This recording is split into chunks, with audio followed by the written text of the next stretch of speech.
Fukup Coach Dr. Kalasana et son équipe vous souhaitent la bienvenue au 9e épisode du tutoriel « Comment devenir un raté total » présenté par Denise. Merci Yves. Si vous avez bien travaillé jusqu'à présent, vous vous êtes déjà débarrassé de votre travail et de vos proches.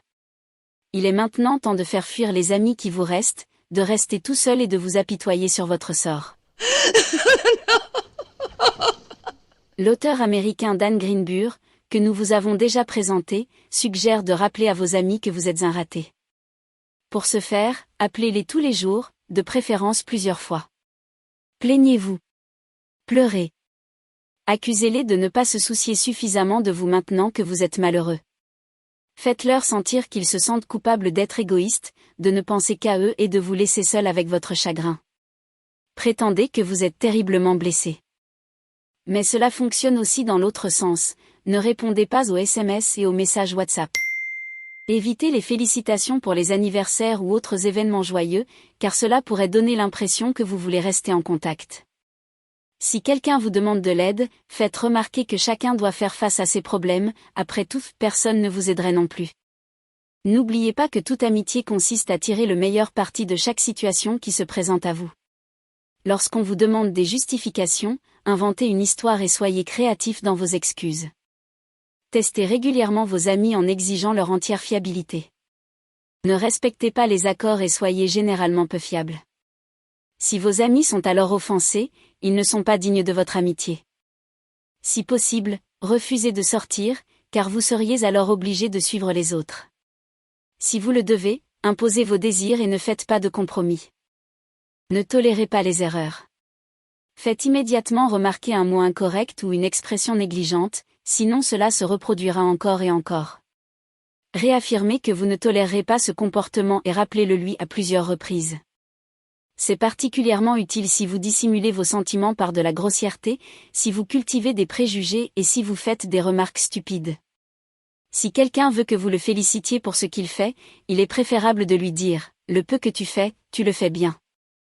C'est pourquoi il est important de développer sa perception des personnes par lesquelles vous avez le plus de chances d'être rejeté, puis de vous faire subtilement mal voir. Après tout, presque personne ne sera assez stupide pour vous apprécier si vous ne vous appréciez même pas vous-même. Par exemple, la meilleure façon de s'excuser constamment est de dire « Je suis désolé de mon apparence ce soir » ou « Je parie que tu penses que je suis toujours comme ça ». Les phrases suivantes sont également particulièrement utiles. Je voulais me laver les cheveux, mais je n'ai pas eu le temps. Je n'ai pas l'habitude de transpirer comme ça. Je suis désolé de ne pas pouvoir m'exprimer plus clairement. Je vous ennuie probablement avec mes problèmes. D'habitude, je suis beaucoup plus amusant à côtoyer. Lorsque vous voulez raconter une blague, il est préférable de l'introduire comme suit. Je suis désolé, cette blague est plutôt longue et je crains qu'il n'y ait pas vraiment de chute. L'homme qui m'a raconté cette blague peut la raconter bien mieux que moi. Mais attention, ne demandez pas à vos amis ce qu'ils ressentent ou ce qu'ils veulent. Ne doutez jamais que tout ce que les hommes veulent, c'est du sexe, de la nourriture cuisinée à la maison et la paix. Et toutes les femmes veulent une maison et de l'argent. Ne parlez que de vos propres problèmes, car vous en avez déjà assez à faire, vous ne pouvez pas vous préoccuper aussi des soucis des autres. D'ailleurs, vous ne vous souciez pas de savoir comment vont les autres de toute façon. Alors continuez à vous écouter et restez égocentrique, après tout vos problèmes sont pires que ceux des autres. Si certains amis vous soutiennent toujours malgré votre comportement, vous devez passer à l'action.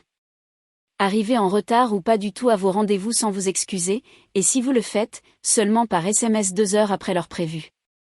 Demandez des faveurs de plus en plus grandes, comme prendre soin de vos plantes ou de votre animal de compagnie pendant votre absence de plusieurs jours. Faites des remarques sarcastiques sur le mauvais goût de l'établissement, le travail ou les enfants de vos amis, leur conjoint, leur animal de compagnie, ou sur tout à la fois. Si cela ne vous aide pas non plus, empruntez une grosse somme d'argent que vous ne rembourserez jamais. Même une amitié de longue date tombe en ruine à cause de cela. Maintenant, torturez-vous avec ces credos. Je fais toujours tout de travers.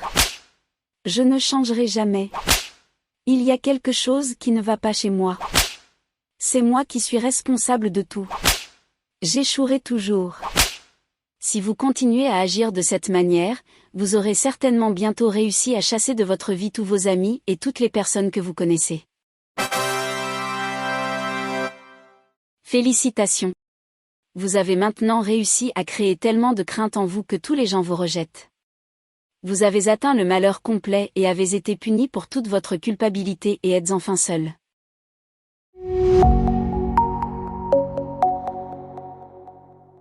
Vous avez écouté le 9e épisode du tutoriel « Comment devenir un raté total ». Dans le 10e et dernier épisode, vous découvrirez la joie de broyer du noir 24 heures sur 24 en vous plaignant de la mesquinerie de la vie et de la façon dont vous avez fini par être trompé par tous ceux que vous connaissez. En prime pour vos efforts, nous vous donnons quelques exercices afin de vous torturer. Écoutez la version sans publicité sur Apple Podcast maintenant. Visitez le site web du fucube.coach pour en savoir plus sur le Dr Kalasana et son équipe. Et pour nous faire savoir si vous aimez ce cours et ce qui pourrait vous manquer, nous attendons vos commentaires sur votre plateforme de podcast préférée. Merci.